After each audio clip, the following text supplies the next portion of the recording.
Madam వల్లే వచ్చాను. మళ్ళీ ఇప్పుడు ఒక తమ్ముడిని కూడా చూసి వచ్చావు. కానీ మీ వాళ్ళు చాలా మంచిగా ఉంటున్నారు. ఏమో మీ చెయ్యి తగలగానే మాత్రం ముందంటే మనం ప్రాబ్లం ఎక్కడ ఉంది, ముందు ఎగ్ క్వాలిటీ స్పామ్ క్వాలిటీకి పెడతాము, దాని తర్వాతనే వేరే ట్రీట్మెంట్ ఏదైనా. అంటే చిన్న చిన్నవే కరెక్షన్స్ తెలియవు కదా, ఏ టైంలో కలవాలి, ఎగ్ సరిగా ఉందా లేదా, మెయిన్ బేసిక్స్ చూస్తాం.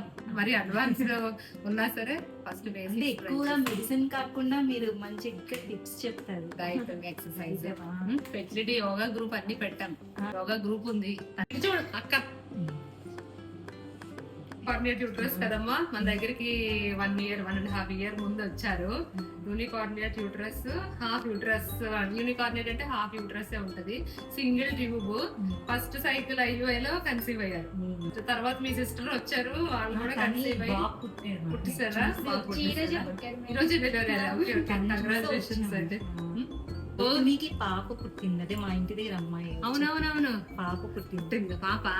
ఓకే, అది మీ వాళ్ళు 2-3 ఉన్నారు అయితే మన డెలివరీ అయిన మేడం. అదే కూర్చో, ముందు వచ్చావు, గుర్తున్నావు అసలు నీకు? ఓకే తల్లి, జాగ్రత్త. తమ్ముడిని చూసి వచ్చావైతే.